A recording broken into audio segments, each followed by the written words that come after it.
Hey everybody, it's Perch. Well, it's 2024, and that means it's time to fix comics. But where, dear listener, do you begin? If you listened to the show for any length of time, you've heard some of the opinions here. Do you change the price, fix distribution, invite classic creators to have one last legendary run on the characters that made them popular and successful? Do you lean in to basic but strong stories perfectly set within the genre they debuted in? Or do you increase the profile of threatening villains in the hopes of giving the heroes something more to overcome? That hero's journey, that fairly tried and true as far as I know. It's like the classic hero's journey, but you cut out all the middle stuff. Exactly. Or do you finally give the readers what they really want, but don't seem to ever get? Stories of protagonists from a marginalized background where their histories are linked to the story being told. Fuck. This is a new imprint and brainchild from creator Pornsak Pishainchot. As far as I can tell from listening to interviews, by the way, that is his real pronounced name, not me doing a bit. Pornsak is a former DC Vertigo editor, and I know what you're thinking. Vertigo has produced some of the most memorable comics ever made and catapulted the careers of many comic book legends. Neil Gaiman, for example, just as one. But I also know what you're thinking. Vertigo had a number of stops and starts, so which era did Pornsak come from? Well, the answer is the 2018 version. Pornsak has also had a hand in some, for me, legitimately well-received titles like The Good Asian and Infidel, and some other titles like Marvel's Voices, Alien, Black and White and Blood, and he was a writer for an episode of Cloak and Dagger. From all accounts, he seems like a reasonable guy. You can see interviews, he's cheerful, he's enthusiastic. So what is he up to now? Well, the answer is the Horizon Experiment. The Horizon Experiment is a new imprint coming within Image Comics, and the announcement was exclusively revealed by legitimate news site Variety, and then also appeared in other places like The Beat and Bleeding Cool. But let's check out this announcement, shall we? It says, a celebrated Thai-American comic book creator, Pornsak Pishainchot, is launching The Horizon Experiment, a series of 5 one-shot comic books. Each one features original protagonists from marginalized backgrounds set in a popular genre and inspired by pop culture icons. Each character's unique background allows the stories to go in different new directions. That doesn't sound super thrilling. It's not. Pishainchot is a creator of Eisner and Harvey Award-winning The Good Asian. Both are in different stages of development as TV series as films, respectively, and was an editor during the Vertigo imprint, working on The Sandman, other versions, and Swamp Thing. Pishainchot says, I'm fascinated with taking popular genres like horror and noir and seeing what they look like from diverse perspectives. I explored this in my Image Comics books Infidel and The Good Asian, but I've been limited to my own experiences. So for the Horizon Experiment, I decided to use the same mentality but open it up to other people, inviting some of the most talented people I know to work on it.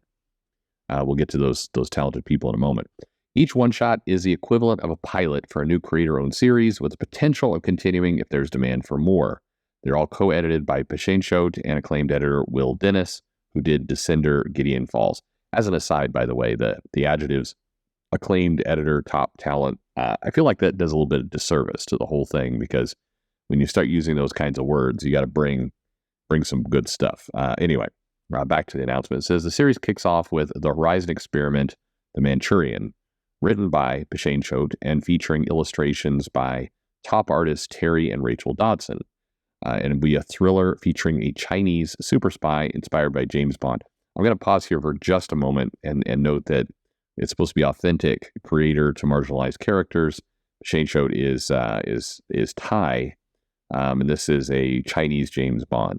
I'm just going to roll that out there. Anyway, sure. And then it says the others include The Horizon Experiment, The Sacred Damned by Pakistani-American writer Sabur Mirzada, who did Moon Knight and Miss Marvel. And The Sacred Damned is a love letter to classic horror and follows a Muslim exorcist in a new interpretation of horror tropes. We've got Tanarive Du, The Keeper, which launches Moondogs, following a family of black lycanthropes of East African descent who find themselves caught in a burgeoning war when the truth starts to come out that werewolves aren't just a myth. We get Jay Holtham, producer on Handmaid's Tale, who will be launching Motherfucking Monsters and is pitched as nerdy black kid from Brooklyn and his friends who stumble across demon-worshipping frat assholes trying to take over the world. A love letter to Sam Raimi and Edgar Wright set to a Wu-Tang soundtrack. He'll be joined by African-American cartoonist Michael Lee Harris, who was the creator, writer, and artist of Black Hitler. And then we have, finally, Horizon Experiment Finders Keepers, which marks the return of Vita Ayala to comics, who will do... And by the way, they list Vita as doing X-Men, Wonder Woman, Star Wars, which is kind of an interesting way. I always wonder with people coming in and reading these things. I mean, Vita is known for New Mutants. Certainly, those are X-Men characters and had done some backup stories. But anyway, I find that a little misleading. But anyway, this one-shot will be a reverse Indiana Jones adventure that follows an archaeology grad student who steals artifacts from museums to return them to their native cultures. The Horizon Experiment, says Pichotte, is me and some of the most talented people I know seeing what is popular. Everyone was given the same challenge: create a protagonist from a marginalized background set in a popular genre where if the background of your protagonist changed, so would your story. The results are books about a Chinese James Bond, a Muslim John Constantine, a family of werewolves with East African descent, an Evil Dead for black nerds, and a reverse Indiana Jones story. So, it's all well and good, but the promise of industry-leading creators seems to fall off once you get past the Dodsons. I just throw that out there. But I suppose the real problem I have here is the premise itself. Has the world been deprived and starved of marginalized creators and characters? I mean, I think you've described the primary publishing strategy of the last several years from the big two, and it's not like comics haven't been highlighting this genius idea for the past 10 years. If it was 2014, this might have felt a little novel and certainly would have paired well with a new Captain America, Riri Iron Man, new Iron Fist, new Hulk, new Spider-Man, new Ant-Man, new Wolverine, new Nova, new Ghost Rider, and well, you get the point. But the idea that the world is looking for something new and dramatically different in 2024 probably is a good one, but the solution being offered here is what's been thoroughly explored for the last decade. That just feels tone deaf, and I'm being pretty generous. Now, Portsack does write good stories. The Good Asian was an excellent book. But let me offer one simple counterpoint to all this. The customers aren't clamoring for marginalized-led comics. But here's the thing. They aren't clamoring for all-male, all-white Marvel either. Customers are clamoring for powerful narratives, compelling stories, exciting cliffhangers, epic arcs, surprising twists. In other words, great stories with great art. If these stories feature the whitest of white men or an underrepresented, handy-capable minority, it doesn't really matter. Customers don't care if the story is great.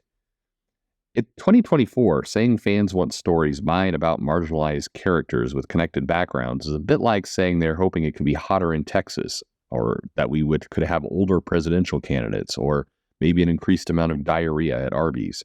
The customer base doesn't want a new comic announcement to be led with identity. They want it to be led with a hook that involves stories or excitement. The crazy part is when you read some of these stories, they sound like they could be sort of fun, but they're buried under the wrong hook. I mean, I understand that J.K. Rowling is humanity's greatest monster now, but how well do you think Harry Potter would have worked if the pitch led with, finally, a story that showcases a vision-challenged boy from an abusive home who makes friends with a far smarter and more capable girl and goes to a school featuring LGBTQ headmaster and a collection of furries and gender-fluid teachers? No, the hook that Harry Potter gave us was boy learns magic, fights British Skeletor, and that's pretty much all people needed. Now, I'm sure there's some people who are both thrilled and put off by the concept of marginalized creators writing marginalized characters. But let's face it, once you get past the 80 or so friends you have on Twitter, you're left with real customers who will buy whatever you put in front of them as long as it's entertaining. And this kind of stuff just annoys and gets in the way of that. I guess that's my big conclusion here. This isn't a commentary saying you shouldn't have a Chinese James Bond or black nerds in Brooklyn.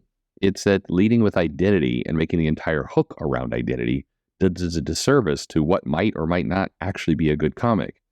Maybe the concept of reverse Indiana Jones could be a hit. I doubt it, but the majority of customers will never know because leading with a pitch that's all about the identity of the creator doesn't connect with people. It didn't connect with people 10 years ago, and it's not going to get people in the door today. This isn't an argument not to do those stories. It's an argument to give the stories the credit rather than a bunch of fluff around it. The majority aren't going to boycott your book because it has an Asian writer, but they aren't going to buy it for that reason either. Pushing identity over stories feels desperate. It sends the message that those stories are not good enough to stand on their own.